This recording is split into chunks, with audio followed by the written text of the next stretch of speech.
6. You will hear a number of different recordings, and you will have to answer questions on what you hear.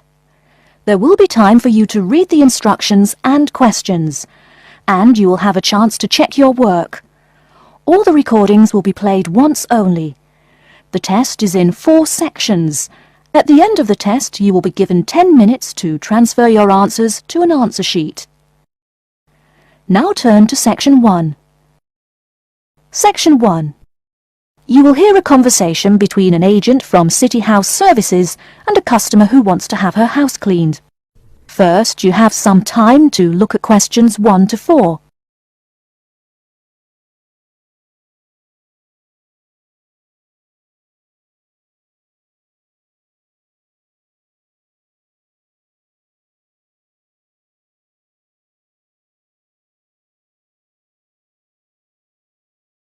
You will see that there is an example which has been done for you. On this occasion only, the conversation relating to this will be played first. Good morning, City House Services. How may I help you? Good morning. I'd like to arrange to have my house cleaned. Certainly. I just need to ask a few questions. First, could I take your name? Yes, it's Barbara Hill. The woman says that she is Barbara Hill, so Barbara Hill has been written in the space. Now we shall begin. You should answer the questions as you listen, because you will not hear the recording a second time. Listen carefully and answer questions 1 to 4. Good morning, City House Services. How may I help you? Good morning. I'd like to arrange to have my house cleaned. Certainly. I just need to ask a few questions. First, could I take your name? Yes, it's Barbara Hill. Thank you. Next, is your house in London? Yes, it's in Kingston in southwest London. Okay, southwest London, and, what's the postcode? SW105. And what is the square footage and what rooms will be cleaning? The whole house is 268 square feet, and there is no need to clean all the rooms. I only want to have my bedrooms cleaned. Okay. How many bedrooms does the house have? 3 bedrooms. Oh no, sorry, we used to have 3 bedrooms, but we only have 2 bedrooms now. Are those single bedrooms or doubles? Doubles. Fine, 2 doubles. There's one more room which needs cleaning. It was used as a bedroom before, and now we have converted it into an office. I understand. 3 rooms have got to be cleaned. And are all of those rooms upstairs? Yes. Then downstairs we have a kitchen diner, conservatory and lounge. The kitchen diner is quite large and has the usual equipment: cooker with oven, refrigerator, cupboards and worktops. The conservatory has a lot of plants, but there's no need to take care of them. The lounge has a leather 3-piece suite and a large coffee table. Thank you. And do you keep any pets? Yeah, I really love keeping them. I've got 2 dogs and 3 cats. Okay, then if our staff come over to offer the service, please take your pets away. Have you looked at our service packages? Yes, I have one in front of me. Excellent. Before you hear the rest of the conversation, you have some time to look at questions 5 to 10.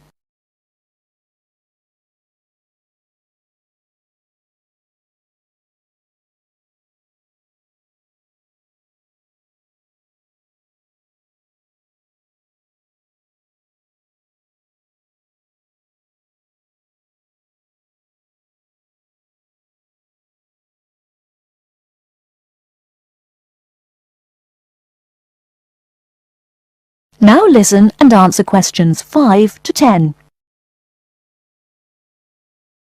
Any extra services you need?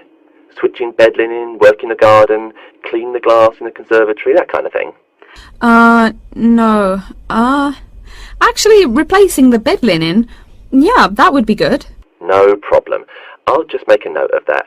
How about curtains, mats and carpets? What would you like us to do with those items? The curtains. I'll have to think about that. I think we should have the carpets cleaned really well every quarter. Mats can just be done with the laundry. Of course. How about clothes? We can have our staff wash and iron them, or we can have them taken to a dry cleaner. Washing and ironing. No, just ironing. That'll be okay. Okay, fine. I know quite a bit about what you want now. I should let you know that we're located on 12 Amy's Road. That's Amyes. And we work on from Monday to Sunday except Tuesday and Wednesday. Could you let me know when is convenient for you? Next Friday. No. Oh, that's no good. My son invites his friends over in the afternoon that day. Perhaps next Thursday or next Saturday? Let me check. Okay, next Thursday. When is it convenient for us to come over and provide the service? Is it okay if we come in the morning? Or we may come in the afternoon. It depends on your schedule. I'm okay with any time. Just give me a call to let me know you're coming before you arrive. Sure we will. By the way, how long will it take for the service? We usually work 1 to 3 hours for house cleaning, and the work will take 3 hours at most.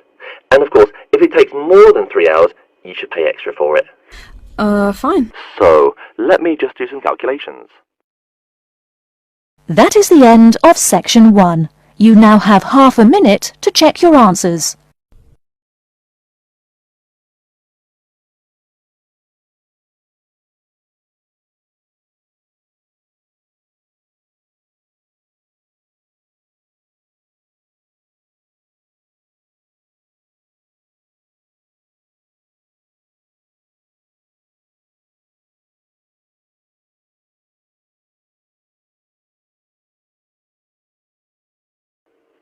Now turn to section 2. Section 2. You'll hear a talk by a security worker from Sydney Airport who is introducing the day-to-day operations of the Australian Quarantine Service. First, you have some time to look at questions 11 to 17.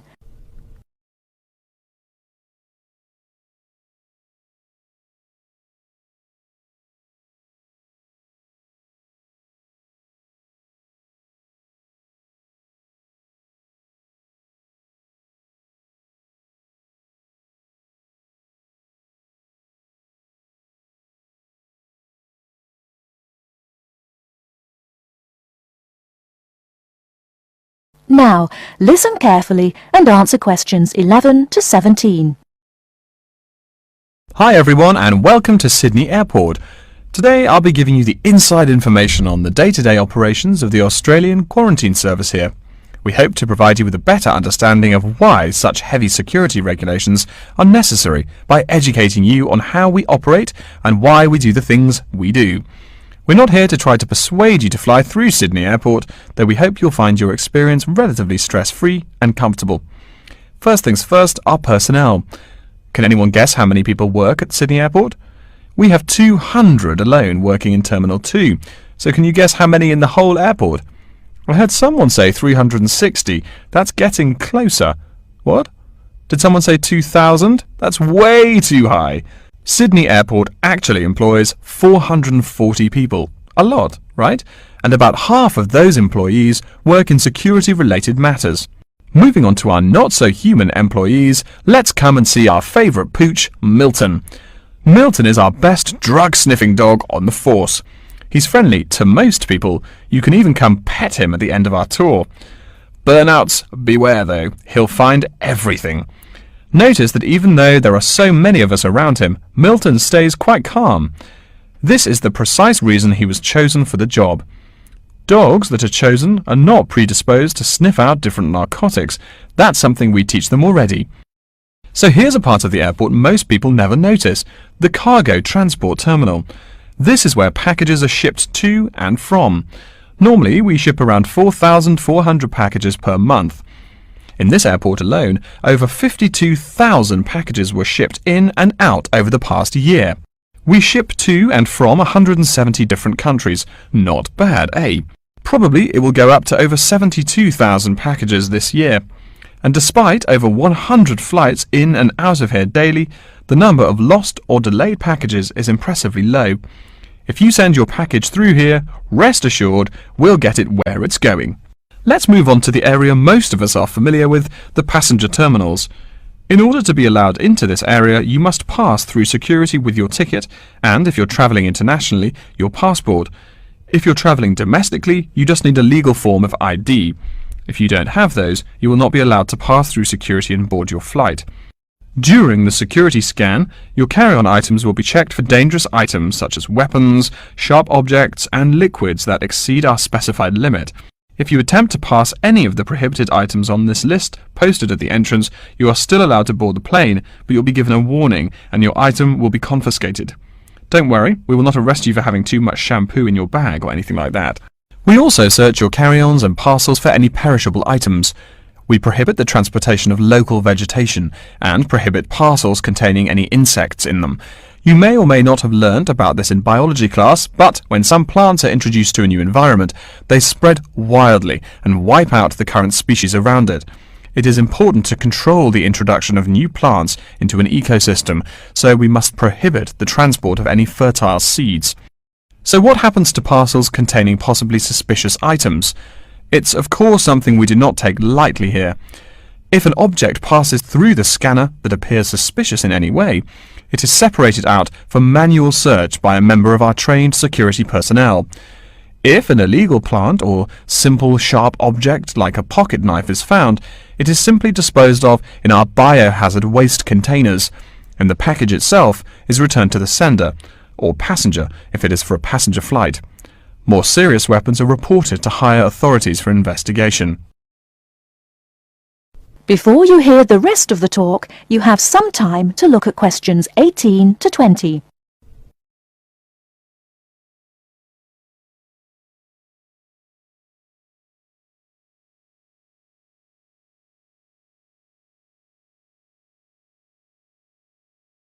Now listen and answer questions 18 to 20.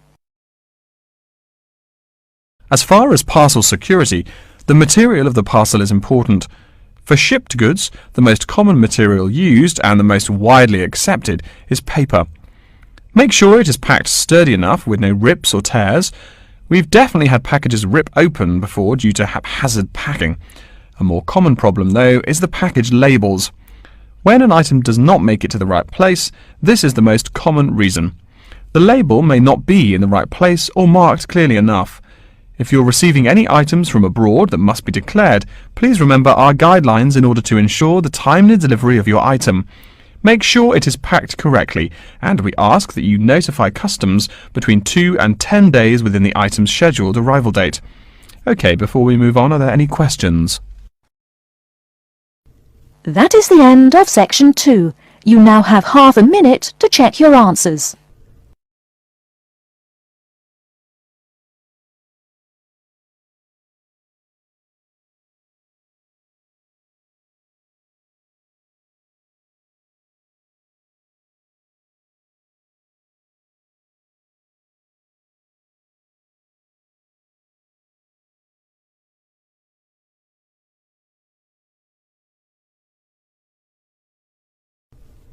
Now turn to section 3.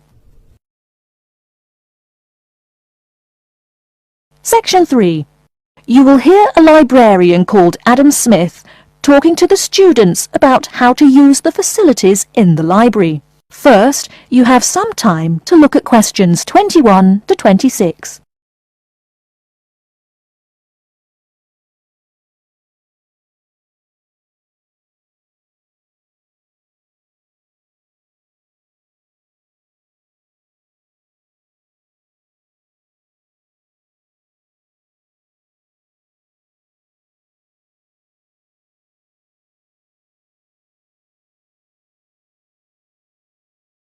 Now listen carefully and answer questions 21 to 26.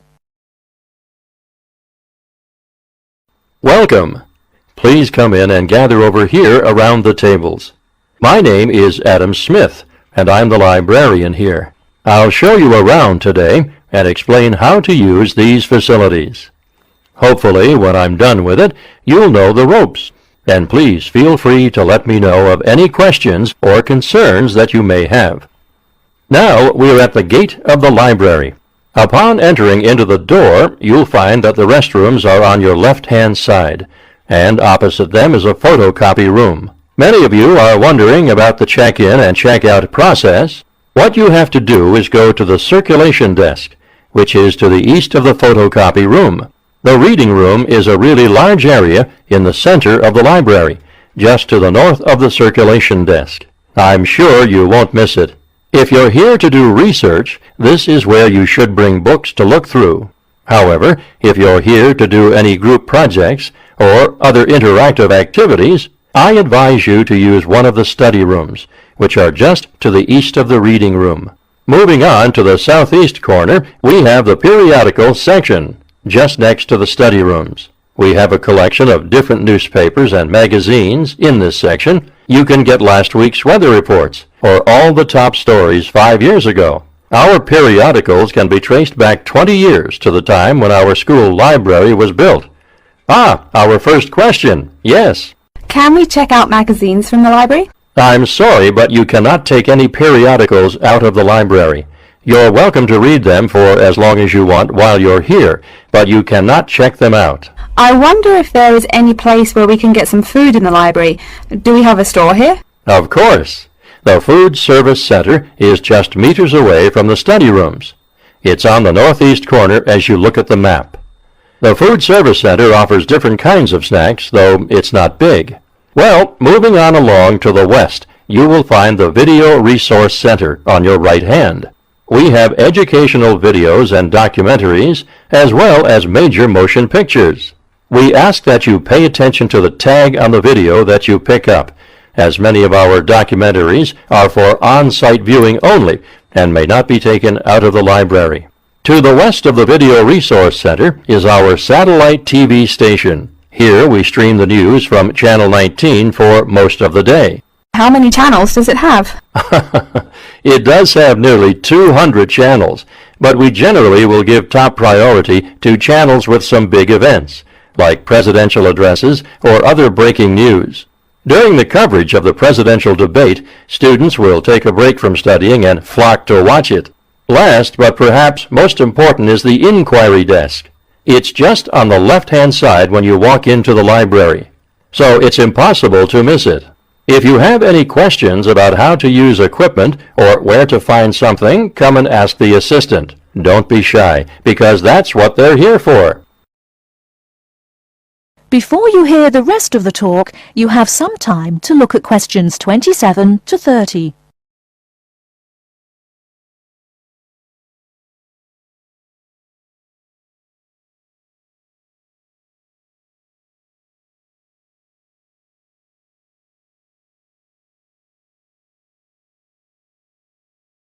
Now listen and answer questions 27 to 30. Speaking of questions, one of the questions we get asked is how to actually check out a book once a student has picked one out. If it's a fiction or non-fiction book, look for the pink and yellow checkout card inside the back cover of the book. You can also find information about the book on these cards, including its publishing date, genre, ISBN, and a log of dates it's been checked out before. Present this card to me or any library assistant, and we'll stamp it, and then the book can be kept for 3 weeks. You can find general information on a field of study by using one of our subject guides.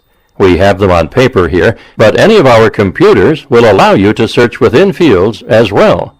What if the library doesn't have a resource we're looking for? Great question. I'm going to address that. Our library is a network with a number of other universities in the area.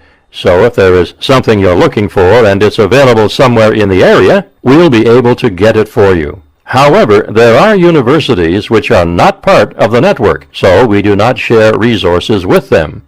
If you want more information about the library and its resources, you'll find it in a labeled blue folder on my desk in the Enquiry section. Okay, so that's a lot of information all at once, and I don't expect you to remember it all. The most important thing is please be respectful of the staff, and if you need help with anything at all, come and ask me or one of the assistants. All right. Any questions? That is the end of section 3. You now have half a minute to check your answers.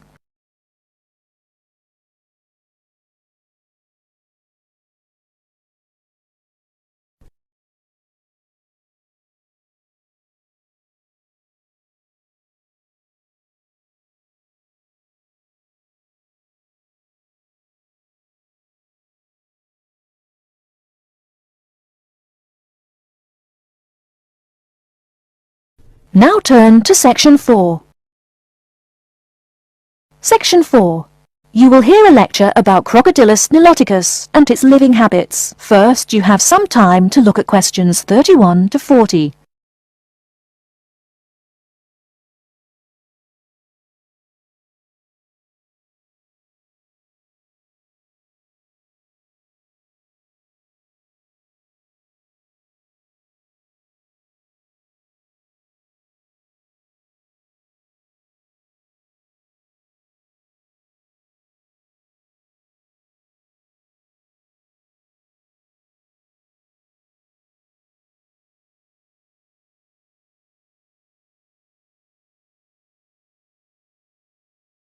Now, listen carefully and answer questions 31 to 40. Good morning. Today we will continue our study of Crocodylus niloticus by talking about its living habits. We've already discussed the evolutionary attributes that set it apart from its crocodile relatives. Does everyone remember that? Yes, it has an extremely narrow snout and 3 or 4 rows of protective scales on its back, as compared to 2 rows on other members of the Crocodylus genus. Let's take a look at how these carnivorous man-eaters live, where they live, and finally, whether they really deserve their vicious reputation. To start, I'd like to address a great question posed to me by a student during yesterday's office hours. We talked about the distribution of crocodiles in Africa and saw that they are highly concentrated in the south and west of the continent. This student noticed that on the map displaying the distribution of crocodiles across Africa, there were no crocodiles in the northern region, and found no mention in the literature of the existence of crocodiles in the north of Africa. Why might there be no crocodiles in North Africa? Let's save this question for later in the lecture. To find out more about the social habits of the African crocodile, one researcher named Tara Shine of the University of Ulster in Northern Ireland conducted a survey of the wetlands in Mauritania and received reports of 46 crocodiles living in one group, or float as we say when referring to crocodiles, though the usual number is a little less than half of that. In general, crocodiles are more highly concentrated in wet subtropical environments, near bodies of water and rich vegetation. While South American crocodiles thrive in cool rainforests, the African crocodile is more equipped for heat. Though they can survive at the hot temperatures found in some deserts, they are not equipped to handle dry climates, and thus cannot survive in places like the Sahara Desert of North Africa. As cold-blooded animals, crocodiles' core temperatures fluctuate from their average of 38 degrees Celsius as external conditions change. Thus, they need to avoid extreme temperatures. Others live an underwater life, keeping a body temperature close to that of the water. As their own unique method of regulating their body temperatures, some African crocodiles have made dens by digging holes in the ground to provide themselves with a cool, dark place to retreat from the hot African sun. Speaking of the hot African sun, let's go back to the question asked at the beginning of the lecture. We know that there used to be crocodiles in northern Africa, yet today there are none. What are some possible explanations for this? Some students have suggested that the African crocodile has evolved from a desert creature into a wetland creature, thus causing them to migrate south for more appropriate conditions. Others presume that the crocodile was hunted out of northern Africa by a fiercer predator. While these are intelligent guesses, the real story is a little bit different. The key to this migration is that the Sahara Desert did not always cover the north of Africa. About 8,000 years ago, the land was fertile wetlands, perfect for breeding crocodiles. Over time, though, the area dried out and the wetland slowly turned to desert, leading the African crocodile to migrate south to the marshlands they call home today. Some crocodiles did, however, adapt to living in dry conditions. In Mauritania, some crocodiles have learned to survive in an area where they can go up to 8 months with no water, by spending the driest of times in what's called a torpor, or short period of hibernation. To utilize every bit of rainfall, these desert crocodiles dig underground caves that collect runoff, thus staying cool and hydrated. During the mating period in November and December, males attract females to their viciously protected territory through a number of behaviors that range from snapping their jaws all the way to sending infrasonic pulses through the water. Afterwards, the female digs a hole up to 60 centimeters in depth to store the eggs for an 80-day incubation period. The female protects these eggs during the period, and sometimes even helps crack the eggs with her snout at the end. These teeth-gnashing carnivores are softer than we think. Although these vicious creatures have attacked humans on a few occasions, the residents are not afraid of them. In fact, they show a great deal of reverence towards these wondrous creatures. Some say that crocodiles bring water to their habitat, so if they leave, they will bring the water with them. Obviously, this is not true, but it demonstrates the admiration the inhabiting people have for crocodiles. Generally, crocodiles do not predate on humans. They attack when humans populate the crocodile's habitat, instilling fear and uneasiness in the crocs. Like any other species, crocodiles are known to attack when feeling fear. There's still a lot more to be discovered about the African crocodile. Researchers want to know more about the population size, how many crocodiles inhabit Africa in all, how they form separate floats, etc. There is still also much to learn about migration patterns and relations to other populations of crocodiles now found in other parts of the world. Next time, we'll examine a few specific case studies of crocodile populations in southern Africa. That is the end of section 4. You now have half a minute to check your answers.